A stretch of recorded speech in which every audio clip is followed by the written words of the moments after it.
So I'm going to get out of Code Academy for a second just to explain the difference of these, the big difference between these iterators in terms of performance. So I'm going to create a new thing. Come on, open up, hurry up. CD tutorials, CD tutorials, and then make dir Code Academy, CD Code Academy, code dot. So I'm going to open up Visual Studio Code, and I'm going to create a file called index.js. Okay, so my first function is going to be a way to test a certain function. So const function test is going to take in a function, and it's going to run that function like, let's run it 2,000 times. Okay. So we're going to say for const I, and I'm going to use a for loop because it is the best way to do this. Actually, no, I'm not. Yeah, I'm going to do this. Const start equals date.now. Okay, and then console.log start date.now minus start. Okay, console function. Okay.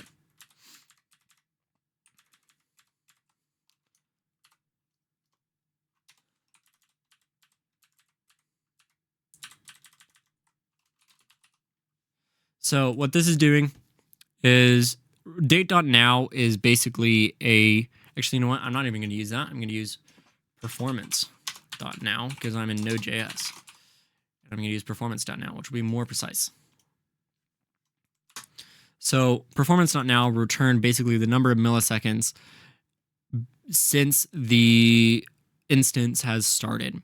Okay, so now I'm going to create a function. I'm going to test. First, I'm going to test the for each method. So I'm going to const get r, and the get r is going to be a new instance of the array, and I'm going to say new or array.from length of, I'm going to say it's 1 million. Okay. Yeah, that's 1 million. Okay. So an array of length 1 million. And so now, and I'm going to fill it with 0. Okay. Wait, is there a way to, doesn't that take in a map array? Yes, it does. I. Okay. So what I'm doing here is I'm returning an array where each index or each value of the array is the index of whatever it is. So if I console.log get r 0, this should be 0. Okay, and I'm going to run node index.js. Performance.now is not a function. What? Yes, it is. Performance.now is not a function. Oh, come on.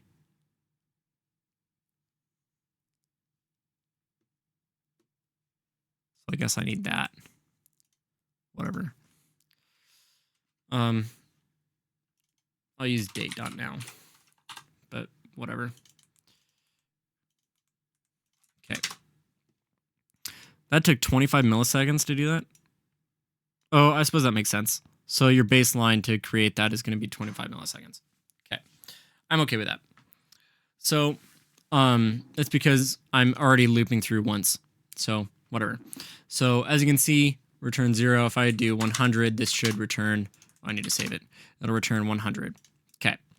So I'm using get r so that there are no weird instance or like memory pointer value or memory address issues, so I'm not always looking at the same thing. I'm always creating a new instance of the array.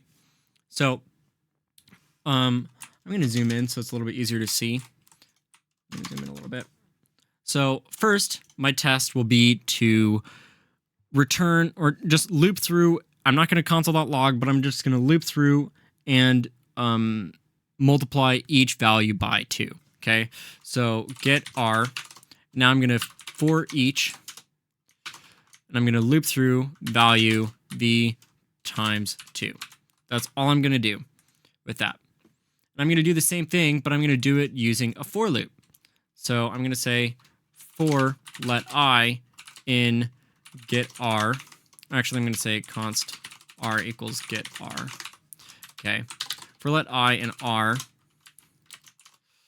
And then I'm going to say ri times equals 2.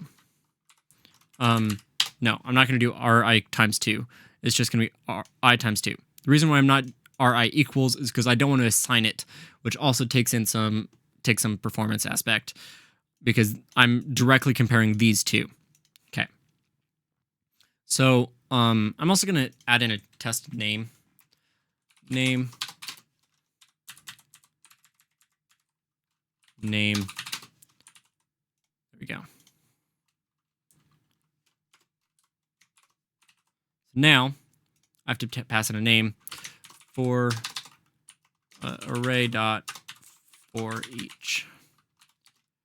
And then this one will be for let I. Okay.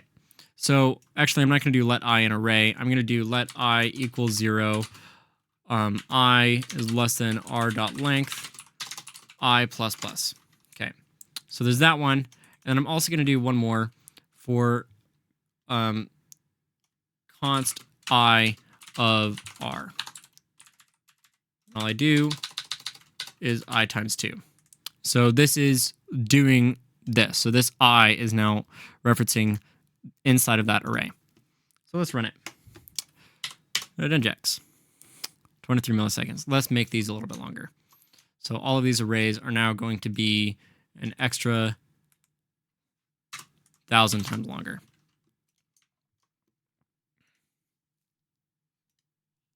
Oh boy. Okay, I've got a Stack Overflow issue.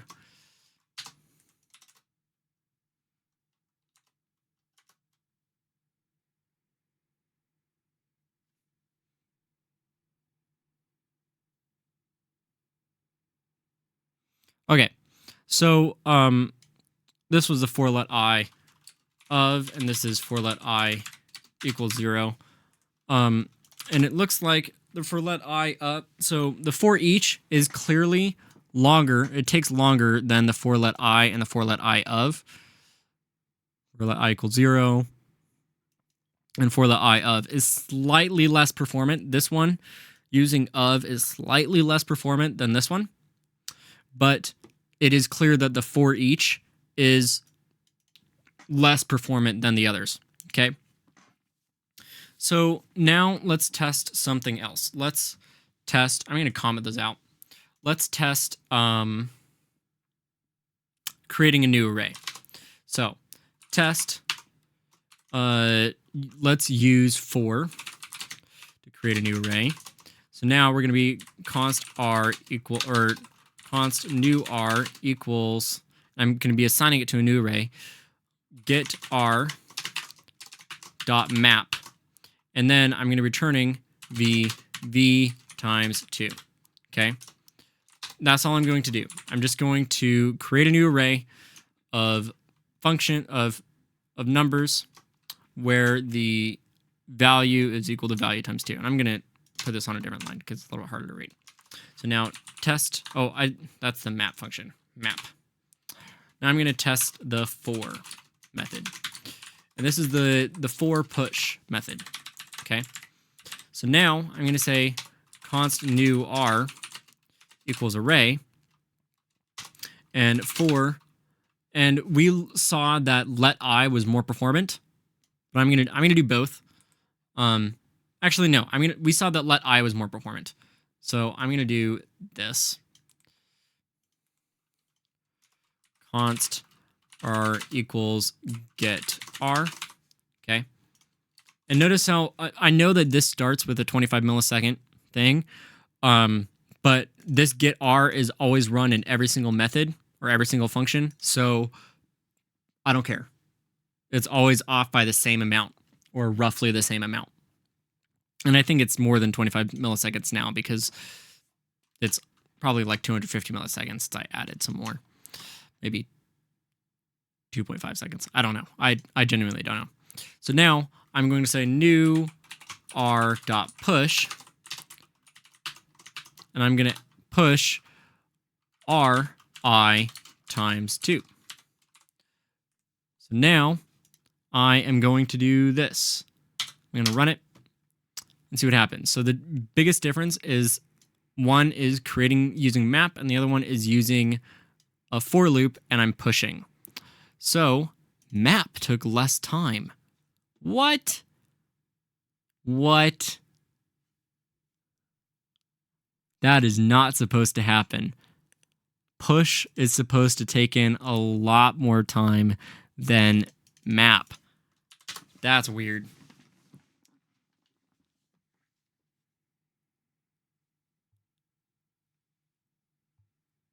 Huh. That's interesting. That is a different number than what that's different than what I have gotten before when I've run the same tests. So you also have that, and you also have not get array, but I want to say array.from length. That.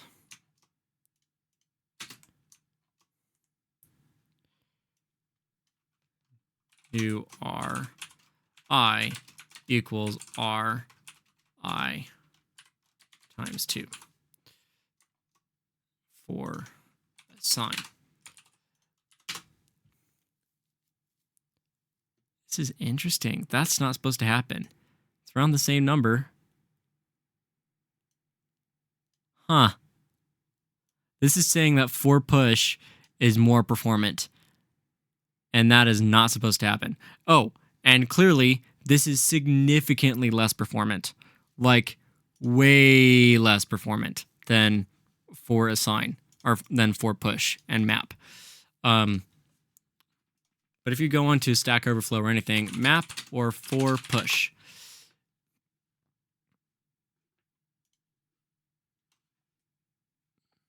Push, well, one element performance.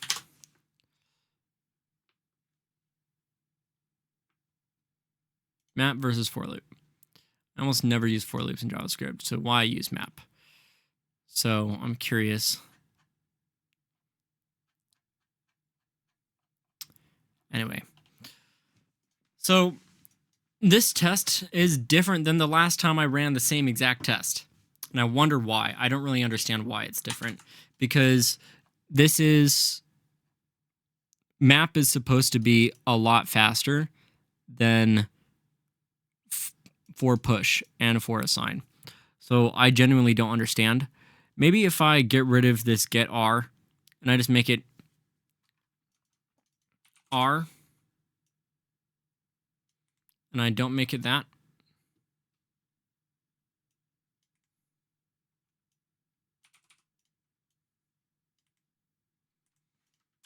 What happens? This is going to, all of these numbers are going to drop a bit. Interesting. Map took less time. Oh my gosh, that took so much time. Way less time. So I'm going to add one more 0, and it's probably going to have a Stack Overflow error. Yeah. So, yeah, it's because it's calling a function. It was calling a function and not assigning it. So yeah, 591, 696. So map, yeah, okay. These are the numbers that I was anticipating. So 591. This took half a second. This took slightly more than half a second. Let's do the same thing again with this. So let's go to that. Let's go to that. R. And I'm not reassigning anything. Yeah.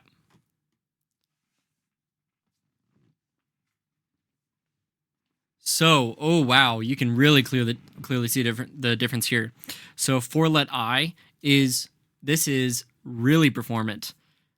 For each is like pretty bad, but this one is by far the worst. Interesting. So I've always used this of, but maybe I shouldn't. Because this is more performant. So over larger arrays, specifically that big, I mean, if you do it over like 100, you're going to get the same number. And even 1,000, you're going to get the same number. 10,000, same number. You start seeing a difference when you have massive arrays. Like now you're really seeing a difference. So let I is 10 times faster than this one. Huh, interesting. I didn't know that. So yeah, you don't see it until you start getting really big arrays. And so if you know your arrays are going to be small and you just want some ease of use this one. But if your arrays are going to be pretty substantial, you should move to this one, because you're going to start seeing a difference, and you're going to start noticing a difference around 10 million. Actually, you're going to start noticing a difference around 1 million. 100,000 to 1 million. So anyway, this is why it's important to look at these performance issues when you are running code, or when you're choosing aspects of your code, because like it's pretty clear that some of these are just bad, especially when iterating over massive arrays. Right? So if I'm iterating over this big array, the worst thing to use is the for assign. I mean, look at that. It is bad. That is so bad. The for assign is by far the worst method. Most likely because you have to... Actually, I'm going to do this. Yeah, they're the same.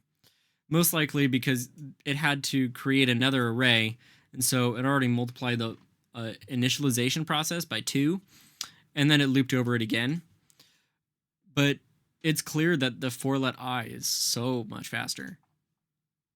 For push is bad compared to map, and for each is just really bad compared to a for loop. So understanding iterators and the performance of iterators is an important thing to do. It's actually kind of interesting that the R function produced backwards results than what I was anticipating. Like the get R, making this an array. I'm making that a method, not a method, a function.